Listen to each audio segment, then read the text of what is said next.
உறவுகளுக்கு வணக்கம். இந்த காணொளியில் திமுக, அதிமுக எந்த கட்சி தலைமையிலான கூட்டணி இப்போதைய நிலவரப்படி தேர்தல் களத்தில் முந்துகிறது?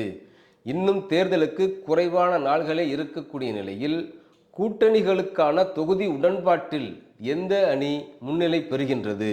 திமுக சில நாள்களுக்கு முன்பாகவே கூட்டணிகளை சேர்ப்பதில் முதன்மையான இடத்தை பெற்றது. வலிமையான கூட்டணி போன்ற ஒரு தோற்றத்தை உருவாக்கியிருந்தது.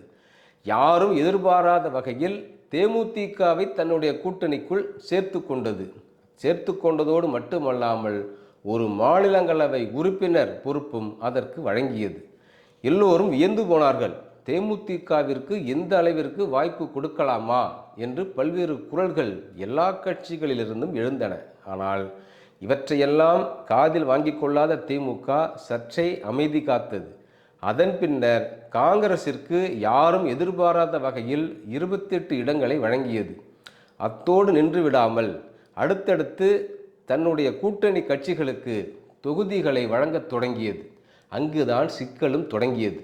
ஆம், எல்லோரும் எதிர்பார்த்தது தங்களுக்கு கடந்த தேர்தலில் திமுக கூட்டணியில் தாங்கள் பெற்ற தொகுதிகள் அப்படியே வழங்கப்படும், வேண்டுமானால் 1-2 கூடுதலாக பெறலாம் என்று எதிர்பார்த்திருந்த நிலையில் அவர்களுக்கெல்லாம் அதிர்ச்சியை கொடுக்கக்கூடிய நிலையிலே அவர்கள் கடந்த தேர்தலில் பெற்ற தொகுதிகளை விட குறைவான தொகுதிகளையே வழங்கி வருகிறது.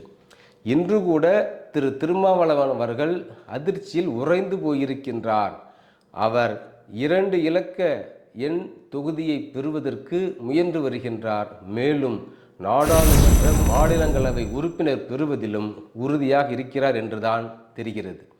ஏனென்றால் 1 விழுக்காட்டிற்கும் குறைவான வாய்ப்புகளை உடைய தேமுதிகவிற்கு 8 இடங்கள் கொடுக்கப் போவதாகவும் ஒரு நாடாளுமன்ற மாநிலங்களவை உறுப்பினர் முன்னரே வழங்கப்பட்டிருப்பதாலும் அந்த கட்சிக்கு சற்றும் குறைவில்லாத நாம் ஏன் குறைவான தொகுதிகளை பெற வேண்டும் என்று அது காத்திருப்பதாகவும் பார்க்கப்படுகின்றது. திமுக கூட்டணி முழுமை பெறாத இந்த நிலையில்தான் அதிமுக இப்பொழுது யாரும் எதிர்பாராத வகையில் புதுதில்லி தலைமையை நோக்கித்தான் அதிமுக காத்திருக்கிறது.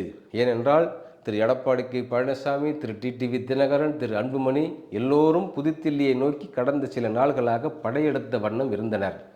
எல்லா அரசியல் கட்சிகளுமே அதிமுக இத்தோடு சரி, இந்த தேர்தலோடு குழி தோண்டி புதைக்கப்பட போகின்றது, அதிமுக தன்னை அடிமைப்படுத்தி கொண்டது, அதிமுகவை திரு எடப்பாடி கே பழனிசாமி அடகு வைத்து விட்டார், இந்த தேர்தலோடு இனி எழுந்திருப்பதற்கான வாய்ப்பே இல்லை என்று எல்லோரும் கருதி கொண்டிருந்த நிலையில் யாரும் எதிர்பாராத வகையில் நேற்று திரு எடப்பாடி கே பழனிசாமி மிகப்பெரிய அதிர்ச்சியை கொடுத்திருக்கின்றார் எல்லா அரசியல் கட்சிகளுக்கும்.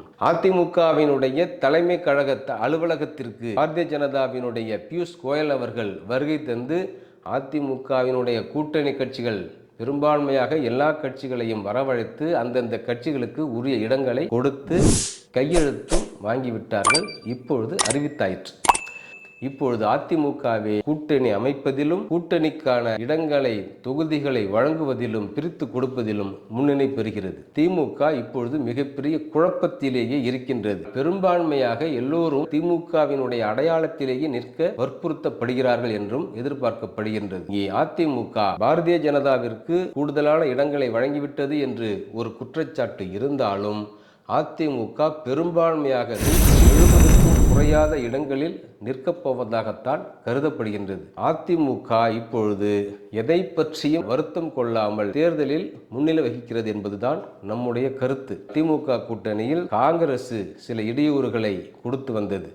இப்பொழுது தேமுதிகவை காரணம் காட்டி 2 கம்யூனிஸ்ட் கட்சிகள், குறிப்பாக விடுதலை சிறுத்தைகள் இப்பொழுது சில தடங்கல்களை ஏற்படுத்தி வருகின்றன. திமுக இவற்றையெல்லாம் சரிபார்த்து மிகவும் காலத்தாட்சியாகவே தேர்தல் களத்தில் இறங்கப் போவதாகவும் பார்க்கப்படுகின்றது.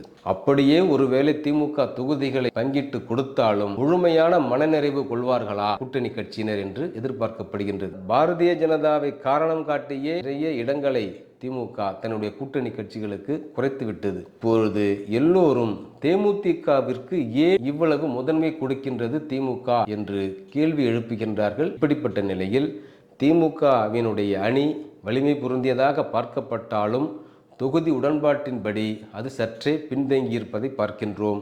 அதிமுகவில் குறைவான கட்சிகளே கூட்டணியில் இடம்பெற்றிருந்தாலும் அவையெல்லாம் மிகவும் ஒற்றுமையோடு இருக்கக்கூடிய காட்சியையும் பார்க்கின்றோம். இப்படிப்பட்ட நிலையில் அதிமுகவே இன்றைய நிலவரப்படி சற்றே தேர்தல் களத்தில் முன்னிலை வகிக்கிறது என்பதுதான் நம்முடைய கருத்து. அடுத்த ஒரு காணொளியில் காண்போம்.